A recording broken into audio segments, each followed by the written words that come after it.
살아내줄 수 있도록 은혜 베푸심과 감사를 드립니다. 구약시대 3대 재앙이 저주가 바로 기근이었는데 이 나라가 기근이 왔다가 이 백성들이 믿는 자들이 기도했더니 메르스도 떠나가고 기근도 떠나가게 하심에 감사를 드립니다. 태풍이 와도 이 나라를 비켜가게 하신 것 설명할 수 없지만 모든 것이 하나님의 은혜입니다.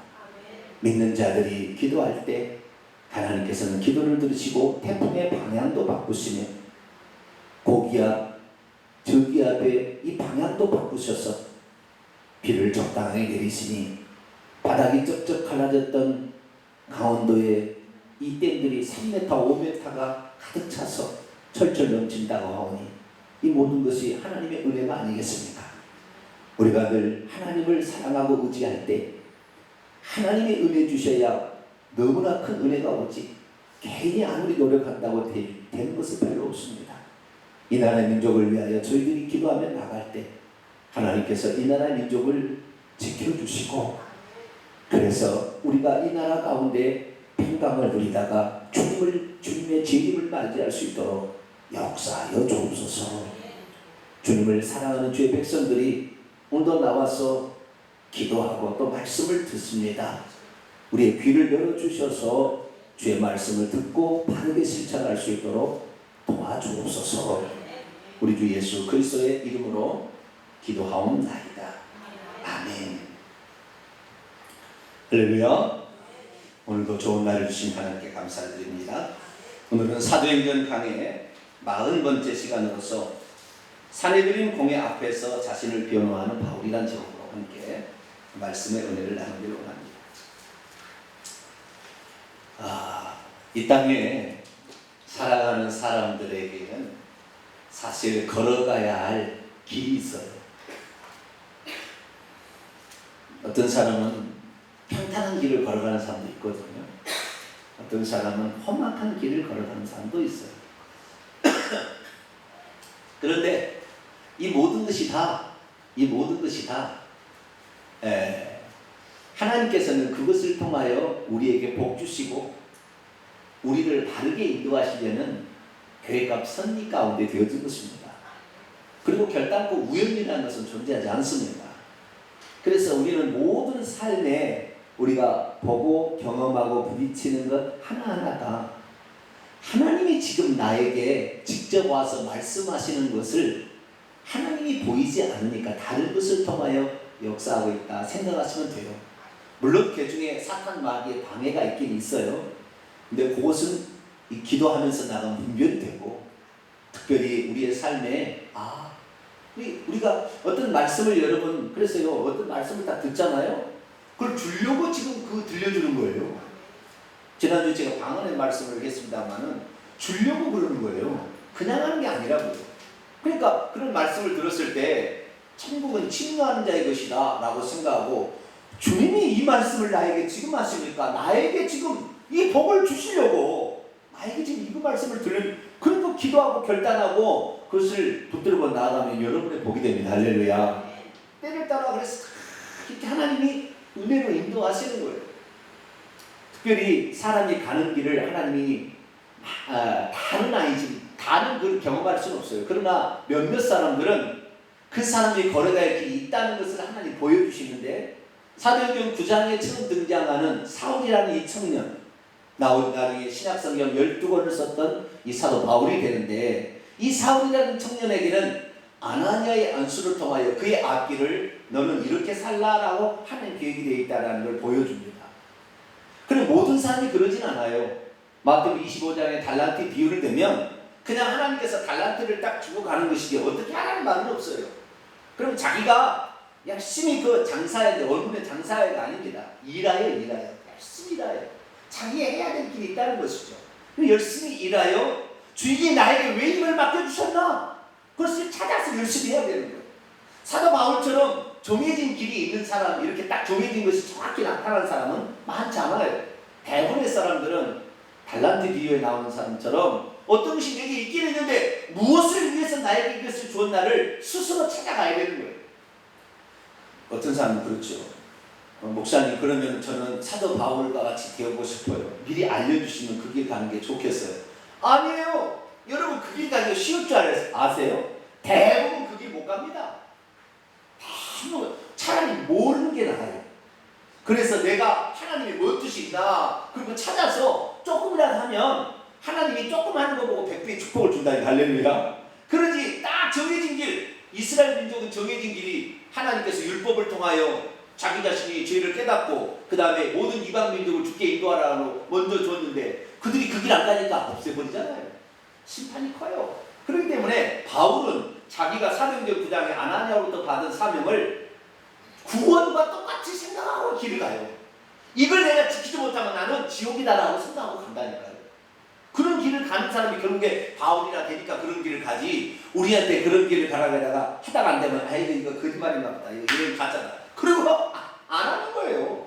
네. 그러니까 우리가 좀 몰라도 내가 항상 이래요. 내가 왜 이 자리에 지금 이 말씀을 듣고 이런 환경에 처했나 라는 사실을 딱 알게 되면 하나님께서 나를 통하여 지금 이렇게 지금 복을 주시려고 나를 좀 이끌어 주시는구나. 할렐루야. 이걸 딱 눈치를 채야 돼요.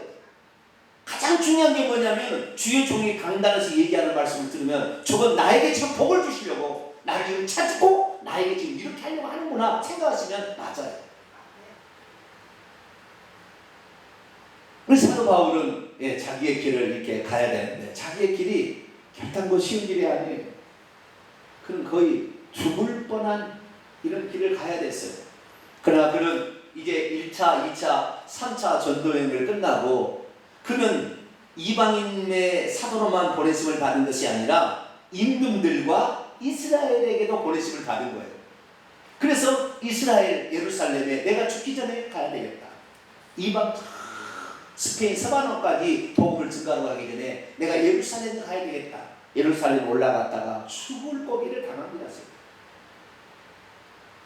그래도 예루살렘에서는 그 2만 명 가까운 사람들이 예수 그리스도를 믿고 히브리인인 그 히브리파 유대인들이 예수 그리스도를 믿고 주의 동생 야고보 장로를 따라서 그래도 좀 나았어요. 그런데 해외에서 헬라파 유대인들이 바울이 복음을 전할 때, 이방인들의 복음을 전할 때는 할례를 받을 필요가 있다 없다? 없다 그랬죠.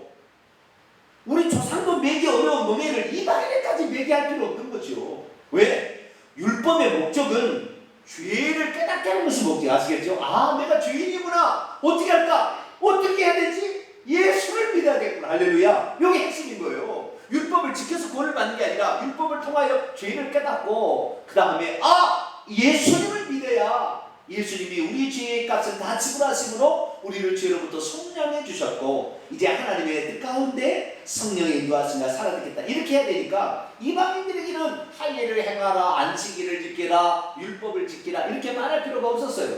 그래서 이방인들에게는 더 이상의 무거운 짐, 이 짐을 짊어지고 가게 하고 싶지 않았어요. 그래서 바울은 너희들은 주 예수 그리스도를 믿고 기록된 말씀과 성령의 인도를 따라서 가게 되면 천국에 들어갈 수 있다. 할렐루야. 그걸 가르친 거예요. 그런데 이방의 땅에 살고 있는 헬라파 유대인들은 그 얘기를 듣고 자기의 율법을 무시한다, 유대인들을 무시한다, 이런 생각을 한 거예요. 그래서 결국에 헬라파 이 유대인들이 예루살렘에 와 있는 바울을 죽이려고 사람들을 선동한 거예요. 자, 지지난주에 우리가 배웠던 걸 잠깐 보도록 합니다. 사도행전 21장을 한번 보겠습니다. 21장 27절부터 28절까지 말씀을 한번 읽어볼까요? 바울이 무엇 때문에 붙잡혀서 지금 죽임당할 고비를 넘기게 되는지가 나와 있습니다. 27절 28절 시작. 그 이래가 거의 참에 아시아로부터 유대인들이 성전에서 바울을 보고 모든 무리를 충동하여 그를 붙들고 외치되 이스라엘 사람들아 도우라. 이 사람은 각처에서 우리 백성과 율법과 이곳 성전을 비방하여 모든 사람을 가르치는 그 자인데 또 헬라인을 데리고 성전에 들어가서 일거하는 것을 더럽혔다. 이 바울이 지금 헬라파 유대인들에 의해서 붙들려서 지금 죽임을 당할 위험에 처했는데 왜 그러냐면 세 가지를 무시했다는 거예요. 경멸했다는 거예요. 비방했다는 거예요. 첫째, 우리 백성 유대인들을 무시했고, 두 번째 율법을 경홀히 하고, 그 다음에 이곳 성전을 사실 경홀히 여겨야 맞아요. 경홀히 여기지 않아야 맞아요. 이런 거 아무것도 아니에요. 이건 다 예표잖아요. 그렇죠? 유대인들도 하나님의 백성들이 어떻게 되는지에 대한 예표고, 그 다음에 율법도 마찬가지고 하나님의 백성들이 어떻게 섬겨야 되는지에 대한 예표잖아요. 그 다음에 성전, 이 성전도 하나님을 섬기는 죄가 어떻게 사해지느냐가 제사제도를 통하여 성전에 나타났지 않습니까? 그렇기 때문에 이것은 다 예표예요. 예표. 진짜가 아닙니다. 그런데 이 유대인들은 자기들만 선택을 받은 것처럼 생각해서 이방인들은 불쏘시개로 만들었다 이렇게 생각합니다. 개 돼지 취급해버려요.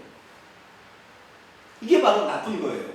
우리가 먼저 알고 많은 은혜를 받았으면 섬기라고, 할렐루야, 뒤따라오는 사람을 섬기라고 그렇게 한 것이지 텃세부리라고 한 게 아니다 이 말이에요. 기득권을 무슨 자기가 누리려고 그렇게 한 게 아니다 이 말이죠. 그래서 저는 제가 뭘 깨닫게 되면은 여러분에게 100%다 알려드리는 거예요. 네? 저만 꽝 하고 있다가 그게 아니라 다 알려줘요. 왜 어떤 사람은 그래요? 목사님 그런 비밀들 참기누설을 왜 자꾸 합니까? 그게 아닌데, 아니 알려줘야 하나님께서 또 다른 것을 또 알려주시지. 할렐루야. 저는 그걸 알아요. 어떤 사람은 절대 꿈을 쳐놨다가 이래 하는데 다 알려줘요. 다 알려줘. 그러니까 하나님이 또 새로운 것을 또 공급해 주니. 할렐루야.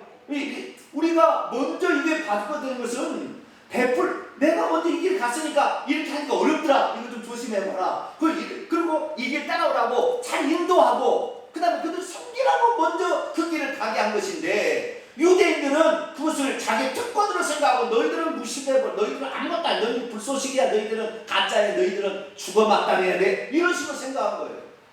여러분 우리 교회도 새로 들어오면은 그 사람을 섬겨야 될 줄 믿습니다. 새로 들어온 사람을 섬기고 그를 잘 이끌어줘야 되는 거예요. 이제 와가지고 뭘 설치고 다니냐고 이렇게 하면 안 되는 거예요. 그 사람은 지금 잘못된 거예요. 그 사람은 그렇게 가지고 천국 못 가요. 생각 자체가 틀린 거예요. 우리는 어떻게 해야 되느냐? 우리는 언제나 예수님처럼 내가 이 땅에 무슨 권세를 부르는 것이 아니라 섬기러 왔다. 할렐루야. 섬김을 받으려 함이 아니라 섬기려 왔다. 항상 그런 마음을 지녀야 돼. 그런데 이스라엘 백성은 그렇지 않았다는 거예요. 결국에 유대인의 최고의 유대인 중에 유대인, 히브리인 중에 히브리인이요.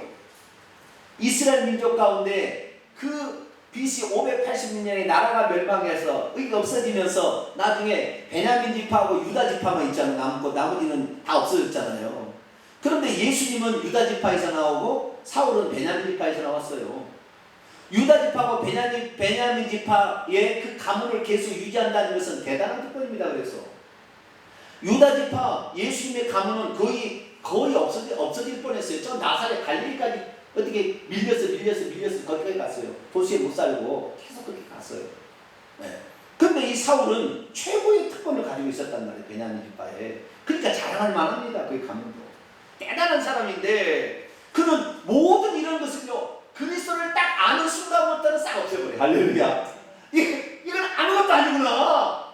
이것을 자랑해서는 내가 그리스도를 볼 수가 없구나. 내가 천국을 들어갈 수 없구나. 이것이 결국에 이 기득권, 특권, 내가 바리새인이라는 자랑거리, 이 모든 것이 다 율법을 내가 많이 알고 있다는 이 사실이 결국에 나를 지옥 가게 만드는 거라. 그걸 안 거예요. 그래서 바울은 그것을 버리기로 합니다. 근데 유대인들은 그렇지 않죠. 주님을 모르니까, 주님을 알기 전까지는 다 그렇습니다. 자기 자랑하고, 자기 학식 자랑하고, 자기 핏줄 자랑하고, 자기 혈통 자랑하고. 저는 자랑할 것이 없어요. 저희 조상이 예수 믿는 사람이 없었거든요. 저희 때 예수님을 처음 들었어요. 자랑할 것이 없어요. 오직 저는 자랑할 게 예수님밖에 없어요. 할렐루야. 진짜예요. 저는. 오직 주님밖에 없어요. 그래서 이 바울이 이제 근데 유대인들의 생각이 틀린 거죠. 잘못된 생각이에요. 아주 나쁜 생각이에요. 그래서 독사의 새끼들하고 책망을 들었던 그 생각을 가지고 있었던 거예요. 예수님 오셔서 보니까 똑같은 거예요. 그리고 바울이 이게 아니구나, 예수님 만나고 보니까 이게 아니었다라고 생각하고 이걸 다 버리게 되죠. 그러나 유대인들은 그것을 계속 갖고 있다가 이것을 능멸했다. 유대인과 율법과 성전을 멸시했다. 여러분, 성전도 예수님이 오심으로 말미암아 성전이 어떻게 돼요? 지진이 나서 갈라졌죠. 둘째 장이 찢어버렸죠. 그 성전에 법궤가 있어요 없어요? 없어요. 성전에 존재할 목적이 없어요. 이미 예수님이 자기 육체가 성전을 흘러내가 3일 만에 일으키다 자기 성전된 육체를 가리켜 하신 말씀이었어요. 그래서 예수님이 십자가에 못 박혀 죽으신 다음에 3일 만에 다시 살아나셔서 이제는 그 성전을 예수 믿는 사람들의 성령을 보내서 그 성전을 만든다는 거예요. 할렐루야. 그래서 이 지금 가시적인 이 예루살렘 성전은 이건 아니에요. 이건 이제 끝났어요. 아시겠죠? 진짜 성전인 예수 그리스도를 믿는 교회가 성전이 된 거예요. 할렐루야. 그렇기 때문에 바울은 정확히 그걸 알고 있었으나 유대인들은 아직도 성전이 하나님이 계신다고 생각하고 있었으나 썩어 문드러져 아주 돈만 챙기는 아주 그런 것이 성전이 되어 있었어요. 그러나 그것을 쉽게 내려려고 합니까? 안 내려려고 하지. 결국에 그래서 바울은 유대인들에게 붙들려서 거의 죽을 뻔했는데 마침 예루살렘에 안토니오 요새의 천부장 루시아가 있다가 그 장면을 보고 빨리 바울을 끄집어냅니다. 아주 죽이려고 막 두들겨 맞고 있을 때. 그래가지고 이 바울을 체포해서 이놈이 뭐 죄를 지은 모양이라고 때리라고 그랬는데 바울이 너는 로마 시민 된 사람을 정죄도 하냐고 때리느냐. 백부장이 얘기했죠. 백부장이 확 가서 천부장한테 이 사람은 로마 시민인데 깜짝 놀랐어요. 로마 시민을 만약에 정죄하자고 때렸다면 자기가 그 죄를 당하거든요. 그게 깜짝 놀라서 빨리 와가지고 결박을 풀고 왜 그랬는지 근데요 이걸 아셔야 되는데 로마 나라가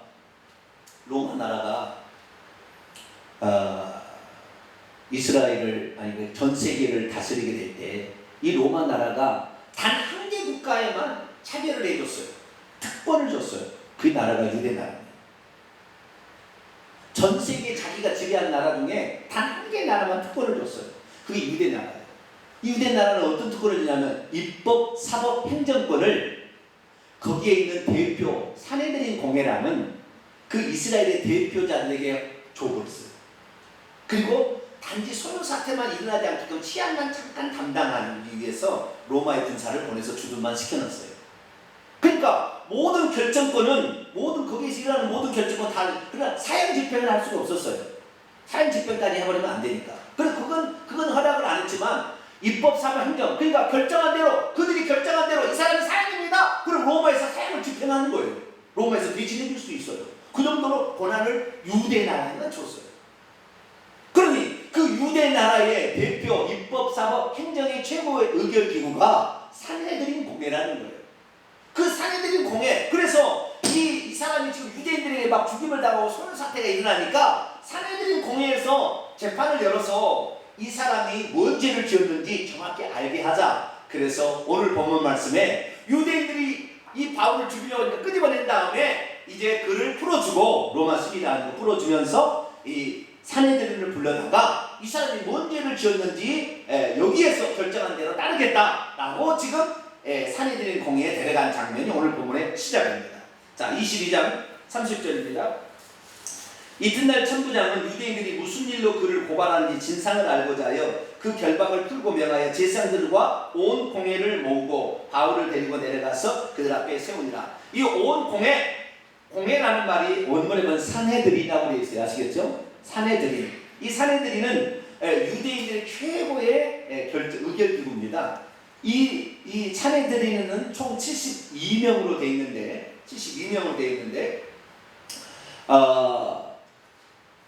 최고 꼭대기 의장은 대제사장이 맡습니다. 누가 맡았다고요? 대제사장. 좀 이따 아나니아 나오죠? 대제사장 아나니아가 최고의 의장입니다. 의장. 그리고 그 밑에 이제 71명이죠. 자기가 의장 빼는 거 71명의 의원들이 있어요. 의원들. 그 사람들이 이제 결정을 하는 거예요. 그 의원들이 예수님 당시에 의원들 중에서 율법의 옳고 그름을 판단하는 사람은 니고데모예요. 니고데모는 대단한 학식 있는 자였습니다. 그러나 그는 겸손한 자였어요. 그래서 진짠데 아닌 밤중에 예수님을 찾아와서 그 산헤드린에서 이 율법에 어긋나지 안 나지 최고의 결정하는 그 권한을 지닌 니고데모는 예수님을 찾아와요. 젊은이를. 그래서 물어봅니다. 하나님 나라를 바라는 진짜 사람이었어요. 아리마대 요셉도 71명 가운데 한 사람이었습니다. 예수님을 장사 지내는. 이 두 사람이 산에 들인 공의 가운데에 주님을 알아본 사람이었어요.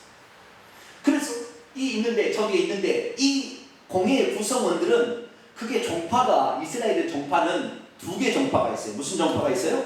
두 개 종파가 있었어요. 하나는 사두개파라는 종파가 있었고 하나는 바리새파라는 종파가 있었어요. 이 두 사람들로 구성되어 있는데 이것이 공예예요. 공예. 최고 꼭대기는 대제사장이 담당했고, 그래서 이 바리새파에 속한 사람들은 서기관, 장로들, 바리새인들로 구성되어 있고, 그 다음에 사두개파로 속한 사람들은 제사장들이에요. 제사장들. 그 다음에 대제사장을 역임한 사람들. 그래서 이 제사장들 그룹이 이 사두개파였어요. 근데 저는 중학교 때 무렵인 것 같아요. 어느 날 동네 우리 집에 누군가 찾아왔어요. 그래서 뭔가 봤더니 요만한 파란색의 기도 옆에서 되는 요만한 그 신약 성경하고 시편이 기록되어 있는 많은 성경책을 저한테 주고 갔어요. 저한테 예수님 정확히 믿으라고 그랬으면 좋았을 텐데 나한테 그러지 않고 그것만 던져주고 갔어요. 그래서 제가 성경을 읽어봤다는 거 아니에요. 성경을 이렇게 읽어봤다는 거 아니에요. 읽어봤는데 나중에 보니까요, 구약 성경은 안 나오는데 신약 성경에 갑자기 등장하는 두 종류의 사람들이 있어요. 하나는 사두개파고 하나는 바리새파예요. 사두개인들이라고 바리새인들. 구약 성경을 아무 읽어봐도 그 말이 안 나와. 그런데 갑자기 신약 성경이 나오는 거예요. 그게 이 양반이 누구지? 이런 사람들이 누구지? 처음에 몰랐어요. 자, 마태복음 3장 열어봐요.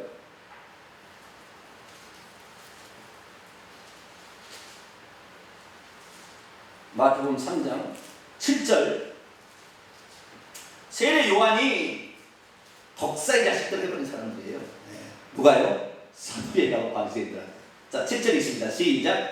요한이 많은 바리새인들과 사두개인들이 세례를 베푸는 데 오는 것을 보고 이르되, 독사의 자식들아, 누가 너희를 가르쳐 임박한 진노를 피하라 하느냐. 여기 보니까 세례 요한으로부터 엄청 욕먹는 사람들이 누구예요?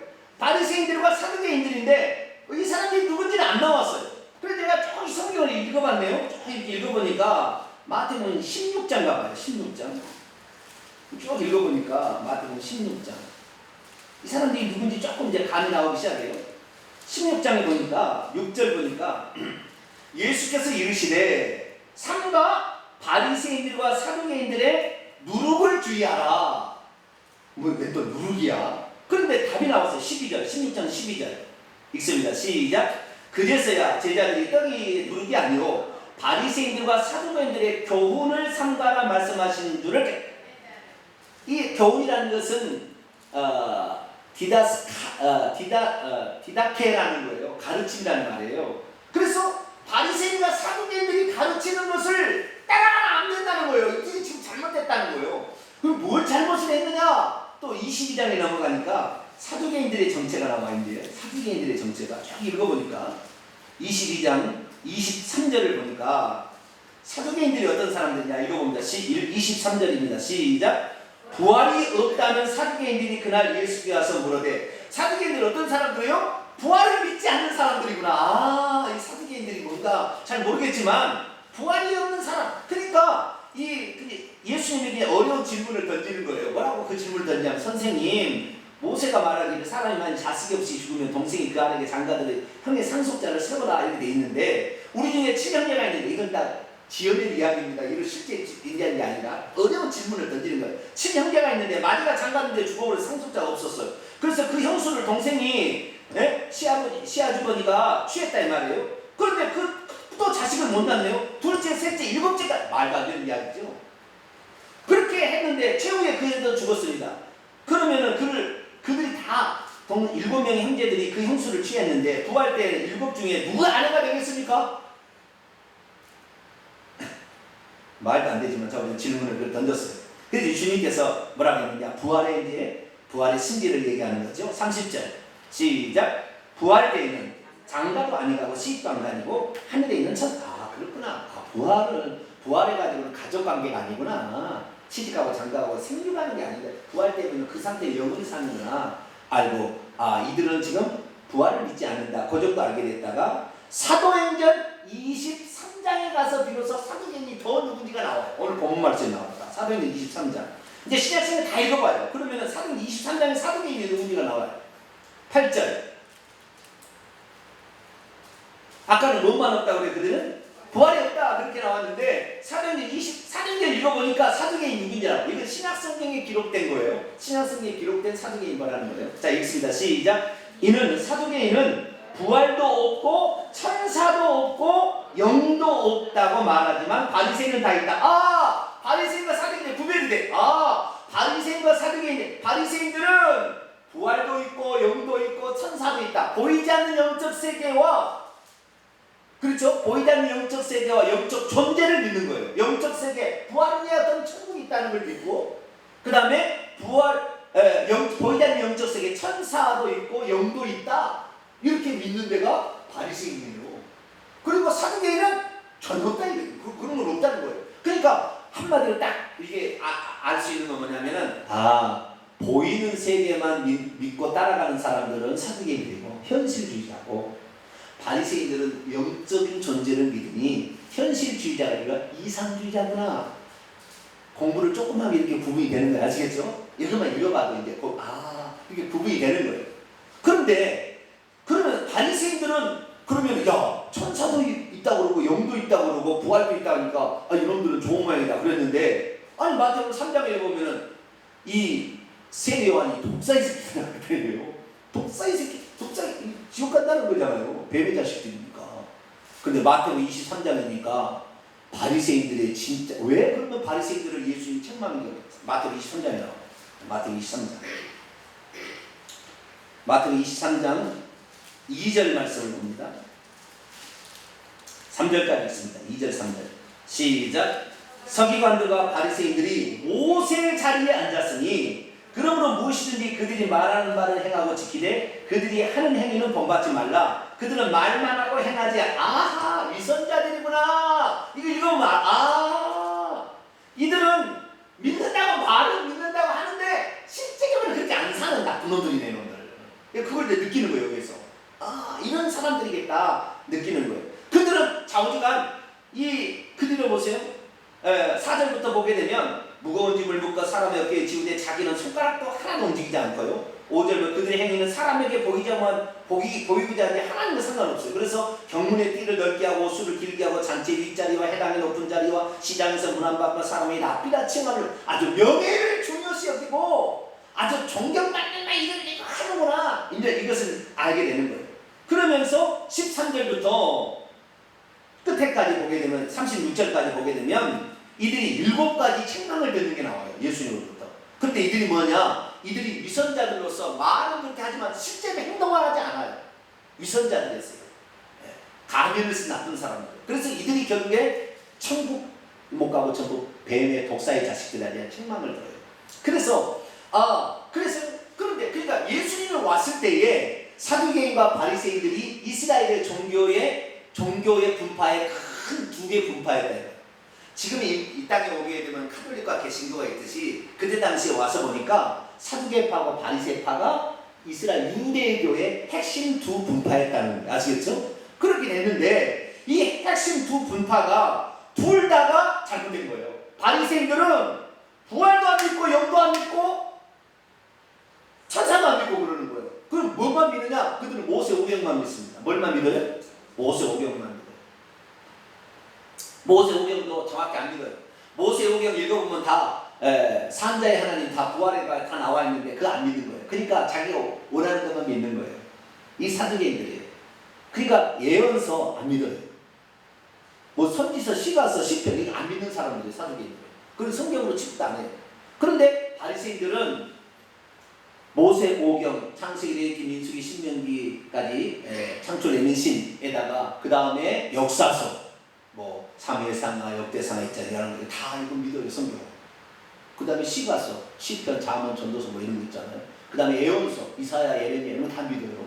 거기는 하나님의 말씀으로 믿는 사람들이에요, 바리새인들은. 그래서 모세 자리에 앉았다는 것은 이들이 율법에 관하여 권위를 가지고 있는 사람들이구나 라는 걸 알 수 있고, 사두개인들은 나중에 제사장 항상 묶어 나와요. 그럼 나중에 제가 알았어요. 이 사두개인들은 전부 제사장들을 사두개인이라 하는구나. 나중에 알았어요. 사두개인들은 누구를 지칭한다고요? 제사장들이 사두개인이지 아무나 사두개인 되는 게 아닙니다. 이제 정리하겠습니다. 지금까지 밝혀진 정보에 하면 사두개인들은 다윗과 솔로몬 때의 제사장이었던 사독이라는 제사장이 있었는데 이 사독이라는 제사장의 후세들로 사두개인이 나오는 거예요. 후손으로 있다가 BC 160년 그러니까 말라기가 구약 성경이 끝이고 이제 마태복음이 처음인데 이 신약하고 구약 말라기 성경은 400년의 공간이 있어요. 공간이. 요때 선지자가 없어요. 그런데 이스라엘 나라는 요때도 있었어요. 요때 있었어요. 요때 있었는데 요때 나온 일들이 뭐냐면 수전절이라는 게 구약 성경에 안 나오는데 BC 167년경에 이 이스라엘 나라가 헬라 제국에 멸망했다가 그 헬라 제국의 안디오코스 에피파네스라는 황제가 예루살렘의 성전을 돼지비로 덮이라 싸워가지고 성전을 깨끗이 청소합니다. 그래서 다시 거룩한 봉헌을 해요. 그것을 수전절이라. 이 신약 성경이 처음 나오는 말이에요. 구약에는 안 나오는데. 그래서 이 이스라엘 역사가 이 400년 여간에 있었던 거예요. 그런데 그게 160 하스모니아는 왕조 때, 하스모니아는 왕조 때 이 사두개인 제사장 후손들이 우리가 다윗과 솔로몬 시대에 사실 우리가 제사장 역할을 했던 아주 귀중한 역할을 했기 때문에 우리에게 하나님께서 이 제사의 직분을 맡겼다? 이렇게 생각하고 우리를 인정해 달라 하고 그때부터 자기들의 권위를 내세우기 시작한 거예요. 그래서 그때부터 그렇게 제사장들이 자신의 권위를 내세우며 나왔던 것을 보고 이들을 사두개인이라 칭했던 것입니다. 그런데 이들은 제사 제도가 결국에 어떻게 인용하냐면 제사 제도를 예수님께서 채찍을 갖고 막 성전을 청소해버리잖아요. 예수님 공생이 시작할 때. 왜 그렇게 됐느냐? 그들은 제사 제도를 이용해서 자기 돈벌이 수단으로 만들었어요. 그래서 비둘기, 그 다음에 소나 양 이런 것을 팔 때 심지어 16배를 남겨먹었어요. 일반 시중에 사도 되는 것인데 자기들이 파는 것만 받는다고 하고 시중에서 사고 하면은 괜히 트집 잡아가지고 안 받아줘버려요. 제사는 못 지내게 버립니다. 그래서 이스라엘의 3대 절기 와서 제사를 지내야 되는데 그걸 안 받아주니까 어쩔 수 없이 울며 계단으로 사서 써야 되는 거예요. 그런데 그것을 심지어 16배를 남겨먹었어요. 그래서 돈을 착복했어요.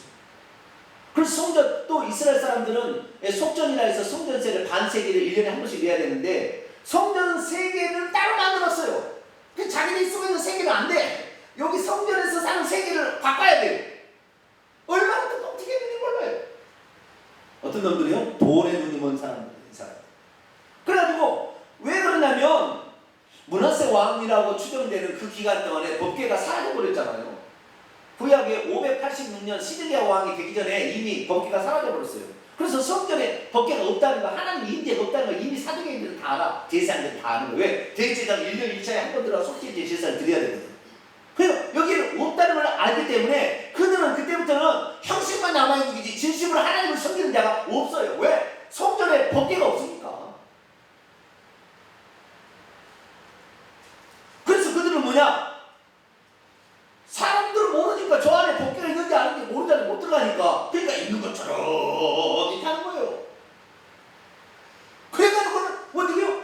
사람들은 잠깐 여러분 진짜가 없으면요 형식을 포장을 멋있게 하게 돼 있어요. 여러분들이 진짜 멋있는 사람은 옷을 멋지게 안 입어도 멋있어요. 그런데 진짜 가난한 사람들은 옷을 얼마나 화장을 얼마나 뭘 하려고 그냥 명품 백을 들고 별 짓을 다 합니다. 그런데 그 사람은 별것 없어요. 여러분이 주님이 소유해야 멋있는 할렐루야. 주님이 속에 들어가야 멋지지. 그러지 않은 사람은 허전해서 자꾸 시장하는 거예요. 허전하니까 막 이력을 만들고 대학원 하나 더 나오고 이러는 거예요. 박사를 따고 이러는 거예요.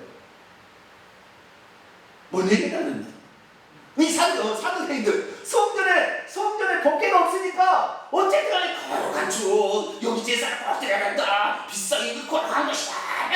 이렇게 하고 나중에 다 형식으로 바꿔지는 거예요. 그러니까 주님께서 이 사도생들에게 너희들 돈벌이 수단으로 성전을 쓰지 말고 성전은 뭐예요? 하나님이 기도하는 만민이 기도하는 집이라. 할렐루야. 비록 여기 성전은 없다 하지만 너희들이 하나님 앞에 기도하면 하나님께서는 하늘에서 들으시고 너희의 기도를 인도하는데 이 성전을 하나님도 안 계시는데 너희들이 돈벌이 수단을 만들어서 안 된다는 거예요. 그 사두개인들이 아주 책망을 합니다. 그 바리새인들은 뭐냐? 바리새인들은 BC 그대로 170년인가 160년경에 그들도 사두개인들이 등장하니까 율법을 연구하는 사람들이 우리들도 고난을 주십시오.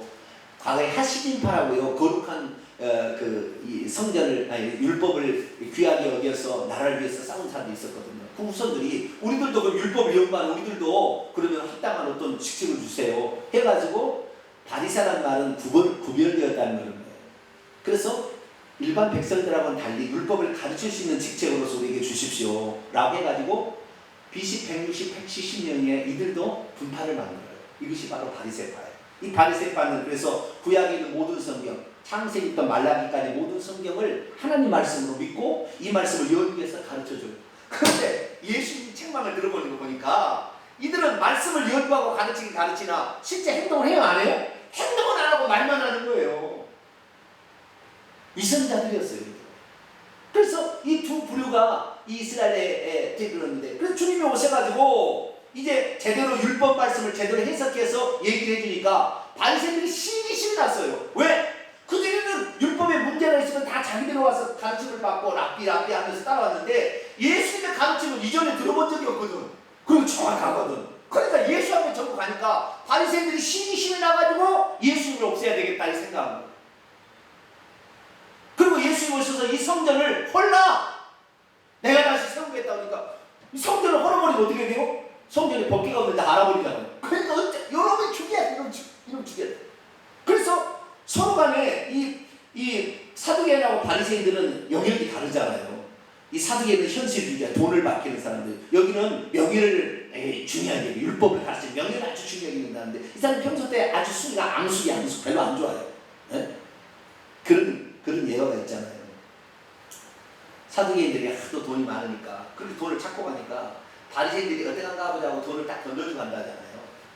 네? 그 안식일 날인데 허리를 굽혀서 뭔가 죽으면 일이랍니다. 이게 이 율법사들이 해석을 이렇게 한 거예요. 그런 말은 없어요 성경에. 근데 안식일에 일하지 말라는 해석을 할 때 허리를 굽혀서 뭔가를 죽으면 일이에요 이게. 그러니까 바리새인들이 지나가다가 저기 사두개인들이 돈 딱 떨어뜨리러 가면 발을 딱 밟아요. 왜냐면 못 가져가게 해가 떨어질 때까지 기다리고 있는 거예요. 그리고 해가 떨어지지 않고 자축을 갖고 가요. 바리새인들은 명예가 중요한 게 돈이 없으니까 그런 장난을 쳤다르잖아요. 이런 이야기가 있어요. 그 정도로 명예를 중요시 여기고 돈을 중요시 여기는 사람들. 이 두 부류가 있는데 별로 안 좋았어요. 바리새인들은 사두개인들이 높아지면은 자기들이 안 될까? 나는 우리 율법을 가지고 있어. 여기는 우리는 제사를 가지고 있어. 이런 식이죠. 서로 막 이렇게 하는 거죠. 그런데 주님이 둘 다 아니라고 했어요. 그래서 바리새인들은 가르침은 따라가라고 그랬습니다. 그들이 하는 말을 들으라고 그랬어요. 왜? 정확히 말하고 있는 게 많기 때문에. 천사도 있고 부활도 있고 다 있다고 그러잖아요. 그게 맞다는 거죠. 그래서 우리들은 율법 말씀에 이 바리새인들이 했던 걸 상당히 중요시 여겨야 됩니다. 그래 됐는데 이제 드디어 그 두 부류가 부딪히게끔 되어버렸어요. 어떻게 말로? 이 공의 일로 말며. 자 이제 공의가 뭐였는데 이 공의 대지상이 아나니아고 그 밑에 있는 그 다음에 사두개인과 바리새인으로 구성된 71명의 공회가 지금 모여 있어요. 자, 거기에서 바울이 23장 1절 바울이 공회를 주목하여 이르되 여러분 형제들아 오늘까지 나는 범사의 양심을 따라 하나님을 섬겼노라. 여기 원문을 직역해 보면 형제된 사람들아 이날까지 나는 하나님 앞에서 선한 양심을 따라 시민으로 살아왔다. 이게 원문입니다. 여러분 우리가 하나님 앞에서 어떻게 살아가냐면 선한 양심을 가져야 될 줄로 믿습니다. 부패된 양심으로 살면 안 돼요. 거짓된 양심, 바리새인과 같은 위선적인 양심. 사두개인들도 안에 성전에 법궤가 없는데 자기들이 무슨 제사를 통하여야 된다고. 아니요, 예수님이 제사예요. 할렐루야. 예수님 속죄제물이죠. 이러면 안 되는 거예요. 바울은 항상 양심을 따라 섬겼다. 이 얘기는 무슨 얘기예요? 너희들이 나를 잡아 죽이려고 하는데 내가 지금까지 내가 기독교로 쉽게 말해 유대교에 있다가 내가 예수님께서 나사렛 예수교로 바꾸게 된 것은 내 어떤 명예를 지키기 위해서, 허영심을 위해서 그런 것도 아니고, 사두개처럼 어떤 그런 이런 걸 통해 자기의 어떤 기득권을 유지하는 것이 아니라 내가 실제적으로 딱 부딪혀 보니까 예수님이 진짜라는 말이야. 아시겠죠? 내가 이 말을 하는 것은 내가 무슨 나 자신의 욕망과 이기적인 무슨 세상의 무슨 명예를 위해서 내가 기독교를 바꾼 게 아니라 이것이 진짜더라라는 거예요. 이 얘기를 하려고. 아시겠죠? 이 말은. 여러분도 진짜를 발견하면 진짜의 목숨 걸게 되기를 축원합니다. 진실되게 살아야 돼. 이것이 진짜라면 그게 목숨을 걸어야 되는 거예요. 가짜의 목숨을 걸지 말아요. 그렇게 딱 얘기를 하니까 대지장 아나니아가 바울 곁에 서 있는 사람들에게 그 입을 치라 그랬어요. 그랬더니 바울이 3절 회칠한 담이요. 그래서 많이 듣던 말이죠. 뭐죠? 회칠한 무덤이요. 누구에게 그랬어요? 예전에는 누구한테 그랬어요? 바리새인들한테. 회칠한 무덤이요. 회칠한 무덤이 뭐예요? 이스라엘 사람들은 평토장한 무덤을 합니다. 우리나라처럼 공부를 하는 게 아니라 사람이 죽으면 땅을 파고 그냥 묻어버리고 그냥 평토장이에요. 그냥 길바닥 같이 이렇게 해요. 그런데 이 길바닥 같은 데에다가 이렇게 평토장한 데다 이렇게 평토장 해버리면 여기 시체가 있는지 없는지 알아요? 몰라요? 모르니까 폐가루를 그런데 위에다 풀어놔요. 그러면 여기는 뭐가 있다? 시체가 있으니 밟지 마라 이거예요. 왜? 시체를 밟으면 부정하니까. 그래서 폐가루를 풀어놔요. 그것이 바로 회칠한 무덤이에요. 그래서 겉으로 보기에는 회칠했으니까 뭐 깨끗한 거 보지만 안에는 구더기가 썩어 문드러지는 거예요. 이것을 회칠한 무덤이라는 거예요. 그럼 회칠한 담은 뭐냐? 이 담이 있는데 잘못 지어가지고 금이 쫙 가버렸네. 그러니까 그 담에다가 이제 흙 같은 걸 집어넣고 해를 딱 치느라 그러면은 이게 담은 괜찮은 것처럼 보이면 사실 어떻게 해요? 금가 있다 이 말이에요. 그 말입니다. 이게 예수님과 또 똑같은 말인데 그때 예수님은 바리새인들에게 했고 지금 사두개인에게 하는 거예요. 너는 회칠한 담. 속에는 이미 다 금가고 너희 끝났다. 회칠한 담이요. 하나님이 너를 치시리로다. 내가 나를 율법대로 심판한다고 앉아서 율법을 어기고 나를 치라고 하느냐. 그리고 그냥 오히려 그냥 반대에 그냥 외쳐버렸어요. 지금 그 누군지도 모르고 지금 4절 보니까 곁에 선 사람들이 말하는 네가 하나님의 계시장을 요구하느냐. 그랬더니 5절 그래요? 바울이 보세요. 형제들아 나는 그가 대지장인 줄 알지 못하노라. 기록됐을 때 너의 백성의 관리를 비방하지 말라 하였느냐. 이건 두 가지 해석이 있어요. 첫째 해석은 뭐냐?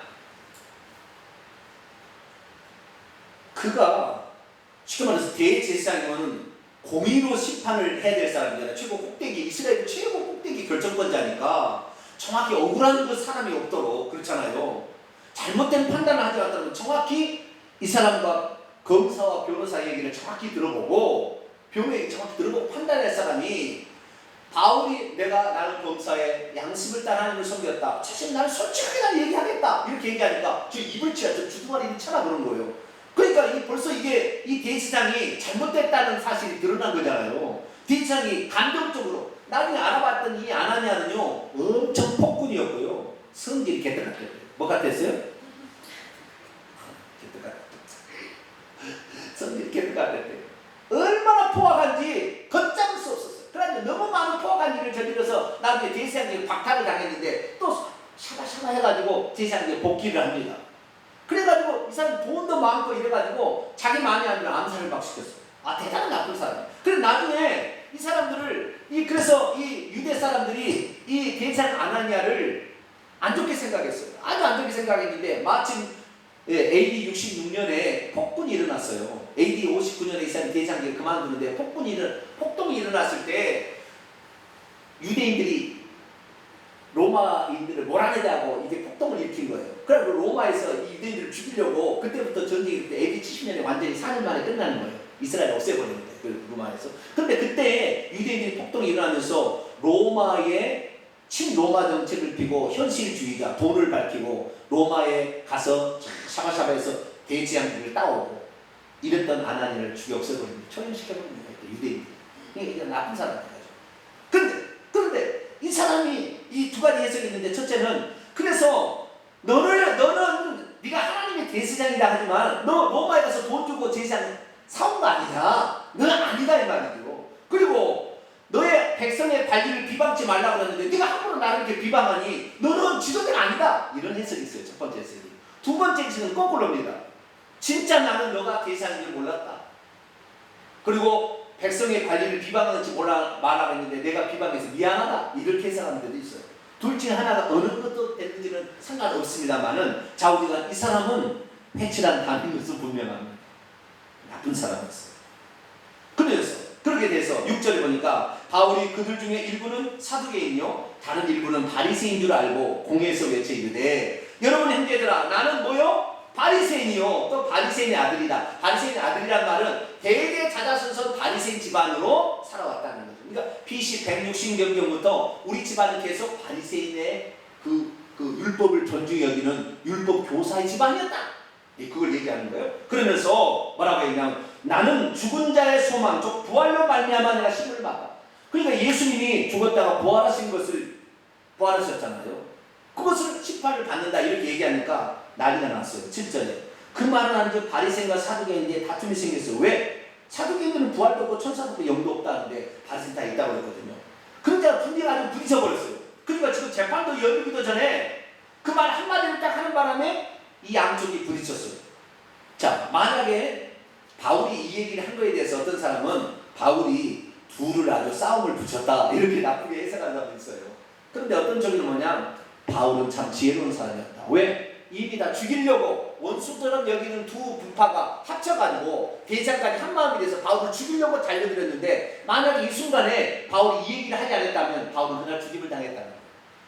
그래서 지혜로 행했다라는 말도 있고 바울은 두 싸움을 붙였다 이런 말도 있어요. 그러나 제가 봤을 때는 하나님께서는 때를 따라 하나님께서는 피해갈 길을 우리에게 주시기 때문에 이것은 지혜로 행한 것이라 저는 생각이 됩니다. 개인적으로. 그러니까 우리가 살 때 우리는 어떤 사람은 그래요. 우리는 순결해야 된다. 제가 지난번에 이런 얘기를 했어요. 공사장이 쳐들어왔어요. 목사 아들이에요. 네 아버지 어디 있어? 우리 아버지 지금 저기 저 큰 방에 뒤집어서 숨어 있는데요. 진실로 얘기하면 아버지 어떻게 되는 거예요? 여러분 그때 아버지 뒤집어서 숨었다고 얘기를 해야 되니까 말해야 됩니까? 십계명이 뭐예요? 거짓말하지 말라. 거짓 증거하지 말라고 그랬잖아요. 그러면 거짓말 해야 돼요? 안 해야 돼요? 그때? 대답이 없이. 여러분 안식일도 생명을 살리고 죽을 때 안식일에 생명을 살리는 것이다 그랬잖아요. 안식일의 근본 정신이 그거예요. 아시겠죠? 하나님은 생명을 살리는 거예요. 그렇기 때문에 자기 아버지를 죽이는 것은 거짓말이 아니라 지혜로 행한 것입니다. 이해가 되시나요? 율법주의는 이게 이해가 안 됩니다. 그 거짓말을 계속 우기는데 율법주의에 빠진 사람은 한 번에 그렇게 하면 그냥 이 생명, 예수님의 각도에서 생명을 살리는 것이 지혜인 거예요. 그래서 이때 이 바울이 지금 바울의 목적은 뭡니까? 바울은 예루살렘의 복음을 증거하고 로마와 서바나까지 복음을 증거하도록 임금들 앞에 왕들 앞에 써야 될 사명이 있다 이 말이에요. 근데 여기서 죽으면 안 되잖아요. 그렇기 때문에 그 순간에 그는 지혜를 써서 나는 예수님의 부활 때문에 여기서 신분을 받습니다. 그랬더니 이제 바리새인들이 바울을 편을 들어주는 겁니다. 자, 9절 크게 떠들세 바리새인 편에서 몇 서기관들이 있나 서기관들은 다 바리새파입니다. 일어나 다투어 이르되 우리가 이 사람을 보니 악한 것이 없도다.